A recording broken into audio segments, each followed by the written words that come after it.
Hi, everybody. Welcome to the Career Catalyst Podcast, episode 7. This is Rory Devine, and today we have Alison Blair. You can find us on the itcareeracademy.com. You can find us on our LinkedIn page at IT Career Academy. Our YouTube page is the Career Catalyst Podcast. You can also follow us on Instagram at the Career Catalyst Podcast. Today we have a great friend of mine, Alison Blair. Uh, I worked with her first at the NFL. Then she moved over to another company at the Fanatics. We had a professional relationship with the NFL. Then we started to become friends. And just when we started to hang out, she took her horse, Diablo, and went up north to Roku out of Los Angeles. So I had to get her on to talk about her career. It's been just a wonderful wonderful get to know her as a professional and as a person. And I thought that she could share her career arc for all of you people who are entering the career right now, looking to be in the entertainment, sports, and the project management space. She is one of the best to do it. And I've worked with a lot of PMs in my life, and I don't say that lightly. But Alison, welcome. Thank you to the Career Podcast, and thank you for coming on. Thanks for having me. This is my first podcast, guys, so I'm excited about it. Um, Give me some grace as a newbie. And it's true. The minute Rory and I started hanging out, I moved. Um, but I'm glad he's still willing to hang out with me and talk to me here. So looking forward to it. South Bay to North Bay. Just when things were starting to Kind of. get good, you moved That's when north. things are But starting to get good. But that's the beauty of all of this. Things stay interesting. You never know where your life or career is going to take you. and why I thought you'd just be a great fit for this podcast, especially right now in the market.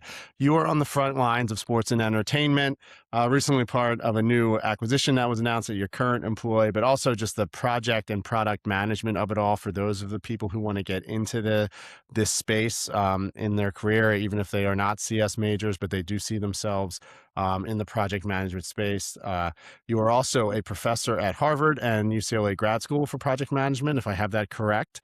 That's right. So I thought you would just be just an excellent source of intel on for someone entering the market and trying to get into the project management space. Is that correct? I think that's a great place to start. And Awesome. all your facts are pretty much correct. I do teach at Harvard University in the Agile project management. I'm also a frequent workshop, guest speaker, guest lecturer, and professor at UCLA Extension, where I've been doing entertainment project management classes, agile project management classes, AI for project management, which is super hot right now, and a lot of exciting things going on. So, just like you, I'm always trying to stay fresh and get to know more people and find out what others are doing. And, just trying to be around like minded people who are staying on the cutting edge of all the things that are happening. Major through line of this podcast for every successful person that has been on it, being curious and staying curious throughout their careers and just getting better throughout. So that's really great to hear that that is consistent with this one. So, Alison, let's start there. You are teaching students. What would you say right now is the biggest change over the last 3 years in product or project management that you are trying to level set expectations with the up and coming emerging class that you're educating, especially at Harvard? Yeah, it's a great question. In the industry I've been in, technology and media, we've seen a lot of industry consolidation in the last few years, kind of starting, 21, 22, where we started to see a lot of media companies consolidate, different tooling platforms consolidate. And this was sort of expected in the post-COVID era that that had been very fragmented would start to merge. And, in my recent company or my current company has just entered into a merger with Fox. And so we're going to see a lot of this coming down the pipeline.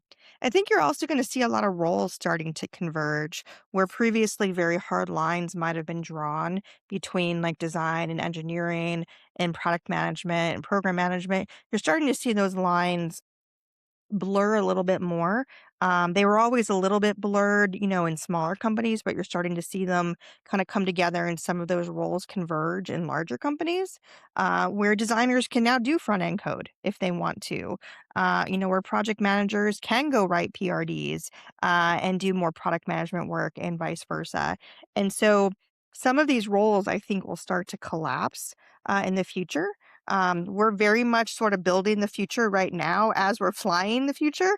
If you guys know that analogy, I heard it recently and I was like, this is right. Like everything we're doing, we don't know what we don't know, but we're doing it anyway.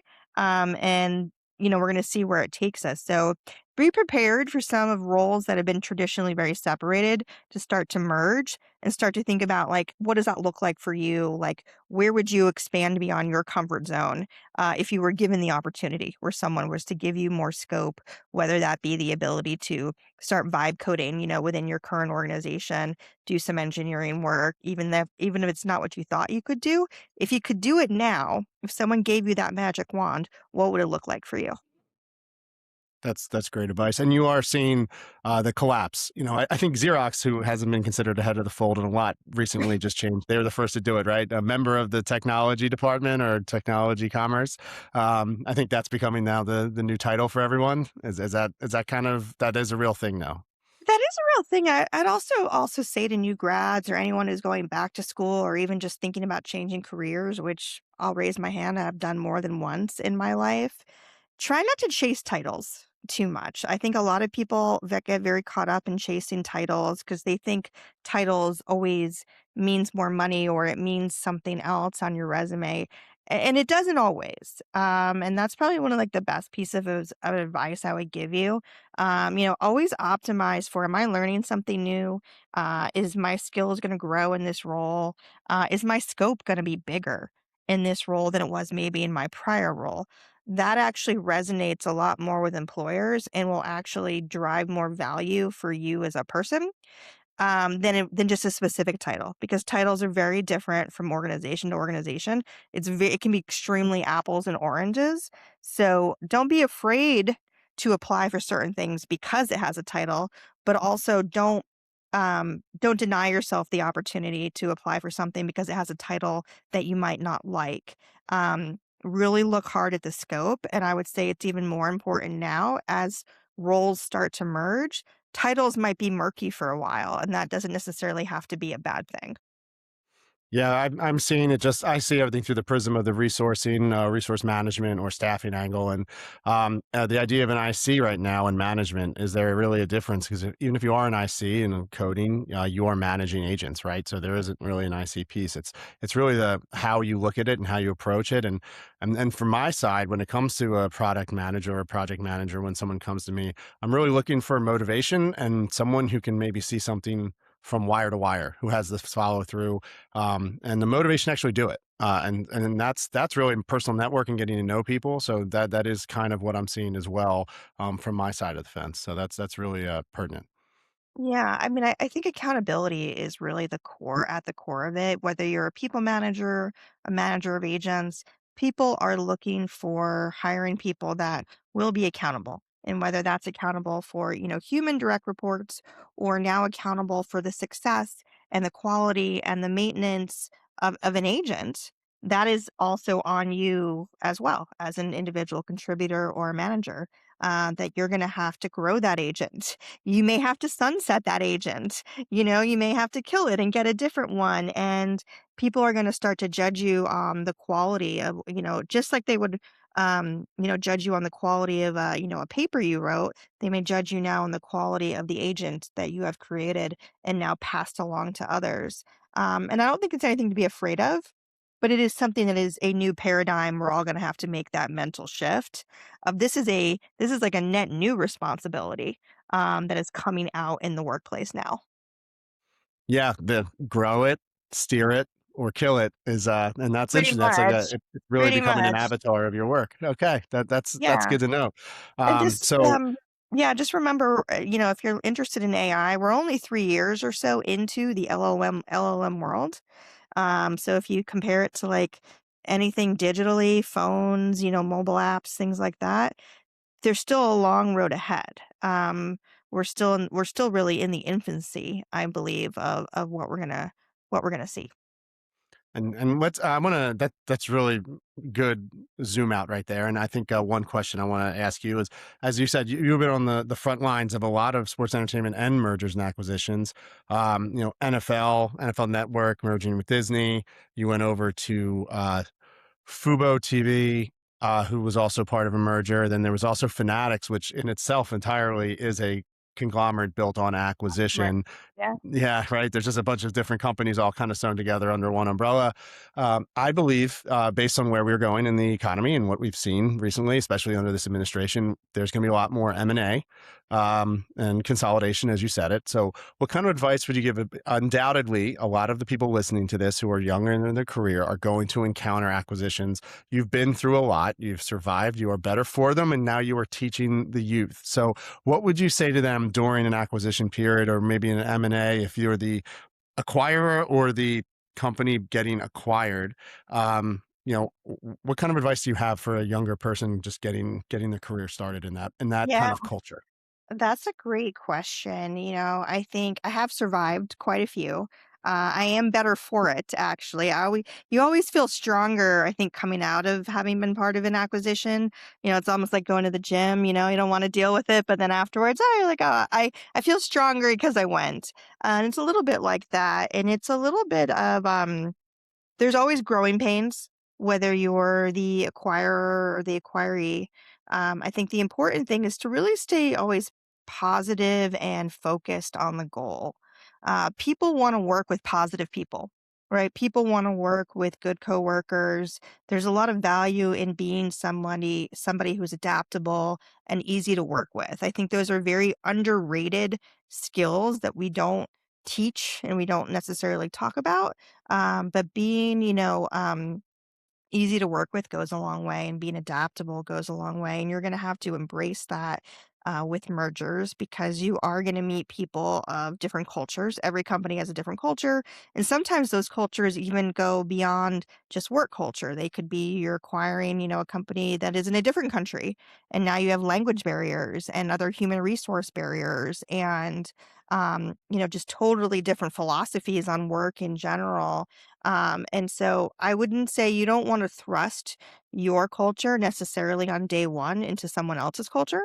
You really want to take the time to find those sort of common threads between your company and the other company you're working with, and really build on that. I think that's my best advice. People tend to get very nervous, during acquisitions. It's also one of those things where again, stay positive, ask questions, stay curious, be open to the possibilities, try to find the synergies, try to find the common denominators of what you can do together. Focus more on that than on the negatives, right? Like you have to believe that, one plus one equals three when these companies come together. And hopefully that will get you through it. That's great. Yeah, I think negativity is always a self-fulfilling prophecy, and, It is. I agree. Yeah. People wanna work with people who are positive, the problem solvers, and they're actually trying to make the best of it, and, one thing too, nothing's personal. If there are layoffs or rifts after an acquisition, no one's looking at that specific person. A lot of times, it's just a redundancy on a paper and a ledger, and they're making it happen. So, I think being positive and knowing that, that's really great, and don't make any unforced errors is kind of what I'm hearing as well, and, if you Yeah. are trying to solve problems, especially with collapsible roles in this market right now, well, maybe there's something for you if you are able to find a niche or if you're able to be accountable and get things done. Yeah, you wanna be accountable, you wanna get things done, you wanna find the synergies, you wanna find the positives. You also don't wanna create problems where there aren't any, which happens many times in mergers as different people get together and, all of a sudden, there's conflict where you don't necessarily have to have it. Even if it emerges down the road, it's not, it's not the way to start a new relationship.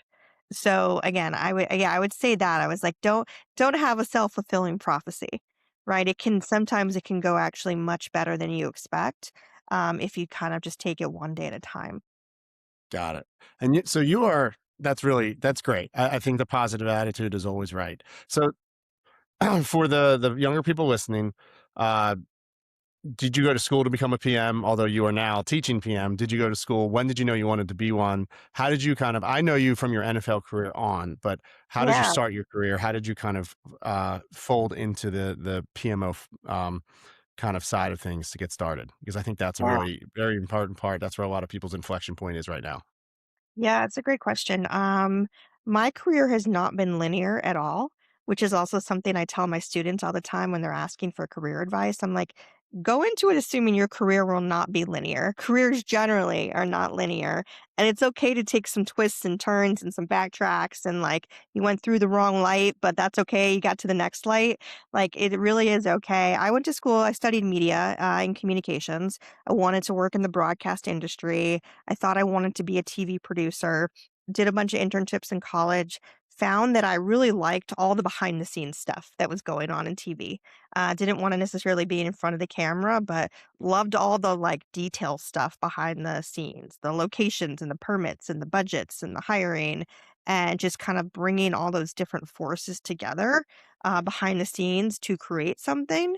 I just thought was really cool and powerful. And so it sort of naturally folded into project management, even though it's not specifically what it was called, but it was sort of like this behind the scenes management of media productions. Um, and just again through trial and error, I tried media sales. I did a media sales internship once. I was like, I'm not a salesperson. I'm not good at this, but it was cool to try. I did like entertainment research and things like that. And I was like, this is fun, but I don't love it. And so it's kind of naturally found, my skill set really was making things happen behind the scenes. And as you'll find, if you decide to become a project manager or a product manager, the really good ones, that's what they do. They make things happen behind the scenes. And when things are going well, it's almost like they're invisible, but they're like that invisible glue. It's just there. And when things are working, that's kind of how you know that like there's sort of magic happening behind the scenes. Yeah, I think you're hearing all these things, project management or PRDs are dead, and then everyone's just builders now. And I still think that glue alignment and identifying where the what needs to get pushed and what buttons to push are always going to be kind of what defines the task of a project manager. And from working with you personally, and I can say this, if there was something that I was derelict on my duties or I was late on getting something done, Allison will get it done. She will step up and do it, even though it's not her responsibility, which again is something you said earlier into accountability for project management. So, and to your point, positivity, I don't think she's trying to cut your legs out from under you or get someone else's job. She's literally just wants to get things done and move things forward. And I think that's like an invaluable skill set. So kudos to you on that I've noticed in my Oh, travels with thank you. you. Of Something course. that's really important, as we, enter this world of AI, and I know people are nervous about what does this mean for my job? I'm a product manager, and now all these things are automated. Same thing for projects, same things for engineering. I think everybody needs to take a step back, dial it back, and also remember like what were they here to do in the first place, right? What was the essence of your job, right? What was the original goal of your job? Not necessarily the tasks you do day to day, like, sending the follow up, scheduling the meeting with Rory, following up with Rory, doing all these other things. But like, what were you really there to do? What is the essence of a product manager or a program manager? Um, and it is driving customer value.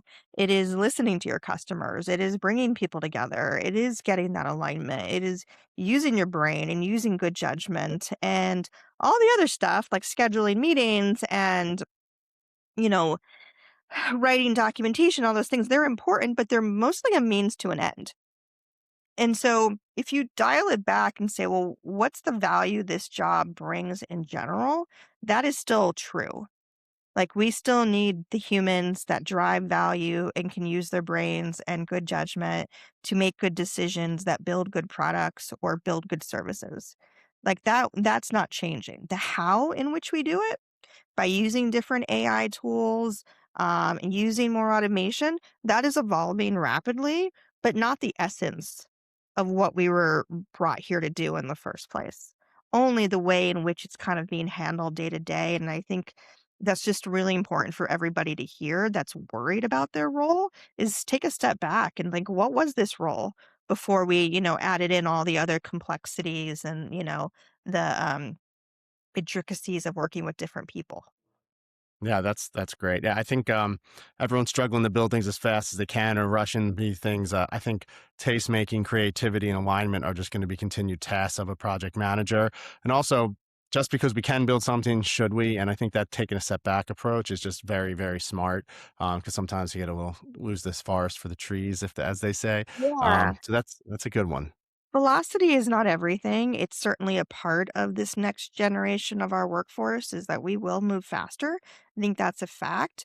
Um, but it's not everything. Value still needs to be created as part of that. And also depending on like what kind of product you're building, it might be a product or a project that, can handle rapid change and therefore, sure, we can do more changes because we have more time. But you also might be on a product or service that doesn't need rapid changes, right? Needs more well thought out, features and changes made to it. So velocity may not change your outcomes very much, but the value you bring is still going to be relevant, right? Whatever you're doing, if it's still driving value, then that's great. Even if it's, not using AI, because sometimes you just might not need that rapid development. Titles and jobs are changing or evolving or collapsing, but value is always going to matter. And so, if you're, as long as you're bringing value, you should have, employ. Yeah, So that's really remember key. who your customer is. That's what I always tell people is like, who are you doing this for? Yeah. And, is their, life going to be improved as a result of it, which is a more important KPI than, I did more this week than I did last week. Yeah, that's great. I mean, busy versus effective 101. Yeah, That's that good. that has not changed. The whole busy productivity versus effectiveness has not changed at all as part of this AI revolution. That is still the core of how we should, approach our roles. All right. Remember taking your own advice here, remembering taking a step back and who we're talking to and why we're trying to improve people's lives. What advice would you give your 18-year-old self right now if they were going to get into project management? And I can give you a quick glimpse of it. Cybersecurity majors are up 23% year over year. Data related roles are up 900%. Liberal arts are down 12.5%. Humanities are down on applications in general. So, what would you give yourself advice now that given what focusing in college if you wanted a career in sports entertainment and technology? Yeah, I mean, the first thing I would say is sports entertainment and technology is not going away. Especially here in the US, we need our football. That was something that someone told me during COVID. We were worried about what are we gonna have our jobs at the NFL? It's like, no, no, no. People need their football. It's gonna be okay. In the long run, it'll be some short term pain, but in the long run, it'll be okay. So I don't think, the industry is not going away. If anything, it's just evolving into something new. I think a lot of what you're going to see in the future is just a lot more personalization of what you see on your TV. Imagine if you could go to your TV right now and totally program it to be super dynamic and anything you wanted it to be. All your favorite apps where you want them, all your favorite shows where you want them, you know, um, a lot more like heavily personalized recommendations. That's kind of like, I think, what is evolving, at least in the TV industry. Um, if I could take a step back and tell my 18-year-old self anything, it would probably be to calm down and chill out, to be honest. I think at that point of my age, I was very like on to the next, want to get the next job. I want to, get the next title and that kind of thing. And I was very focused on that. And I wish I'd been maybe a little bit less focused on, the perfect title at the perfect company and maybe more focused on, yeah, the scope of, what I was doing. I also wish I could have found maybe a good mentor at that age. I didn't really have one, and good mentors are hard to find. And Agreed. but if you can find one, like more power to you. Somebody who can be objective to help you with your career. Your friends and your family are not always the right person for that because they're not necessarily in your shoes and going where you wanna go. Um, and so, yeah, I don't think it can be stated enough that if you can find a good mentor in your job, in your network, it really does go a long way in helping you build confidence and helping you navigate, all the changes that you're gonna occur that are gonna come down the pipeline. But you don't really have to have it all figured out by 18 either. I was one of those people who thought they had to have it all figured out at 18. And the truth is, like, things are gonna change so much. The landscape, the jobs, the opportunities, they're gonna change so much, and just when you think that, like, you're like, "Oh, I figured everything out and I know what I wanna do," trust me, there'll be a pivot. And you just wanna be, like, the person who's, like, ready to go when the pivot comes, because that's what people struggle with. They struggle with pivoting because 'cause they're like, "No, I went to school for this, and I was always gonna do this." And ultimately, that kind of thinking is what holds you back. Yeah. Uh, I was a political science and I ended up with an art history minor accidentally. I was told at the end of my Accidentally. graduation. Okay. Yeah. That's a new one. Uh, I went Okay. abroad, took a couple art classes, had another one before I left, and they were like, "Hey, you ended up with this with the credits." And I was like, "Great!" So yeah, I'm a chase your curiosity for sure, more so than anything else. That's great. Alright, well, Um, we'll need you and to so I take mean, me on I think I know that. when if I ask this question, I kind of know the answer already. But when you're hiring a junior PM or a project coordinator or a BA, BSA, like what are the traits you're looking for in that person right now? One of the things I love to see when I'm talking to someone, I mean, first of all, I love it when candidates ask me the hard questions. Ask me why I'm doing what I'm doing, why I'm working where I'm working, why we do things a certain way. So people who can ask why, um, ask why 5 times in order to get the real answer. Those are usually some pretty smart people. Um, I would say people who also, like, are doing interesting or, like, creative things, in their personal life. So as a great example with this AI revolution, not a lot of people have AI job experience. Like I said, LLMs have only been around the last 3 years. So unless you're doing stuff in school, it's totally possible you don't have a lot of experience, but life experience using AI in your personal life is something that you can do right now that, like, no one is stopping you from doing, and you can bring that to an interview where, the company might be interviewing you on your AI skills. It's okay to say you haven't had a job where you've used them, but hey, I created this really cool agent that, tracks my calories in versus how much I'm running, and, like, something that you're passionate about, and that resonates a lot with interviewers, like how you've managed to apply some of these concepts in your just day-to-day personal or family life, even if you haven't had the relevant job experience. The same thing goes with school projects. And if you're later in your career and you're looking to maybe and looking to maybe pivot or change, keep learning. Like, I consistently take, like, classes all the time, like 1-day workshops, seminars. I've taken some coding boot camps. Like, all those things are just good to, like, stay sharp, even if you're in a downtime where you might be in between jobs or, looking to pivot. You, if you're showing that you're using that time wisely, even though you might be on a break, that goes a long way. Trust me, that you're still using your time wisely to better yourself. Yeah, that's great. That continual improvement is exactly right. All right, but I mean, I know that ding that I think we both just heard is probably the sound of the bell. I know we're kind of rounding out on everything. So, if anyone wanted to follow up with you, where can we find you? Where's the best way?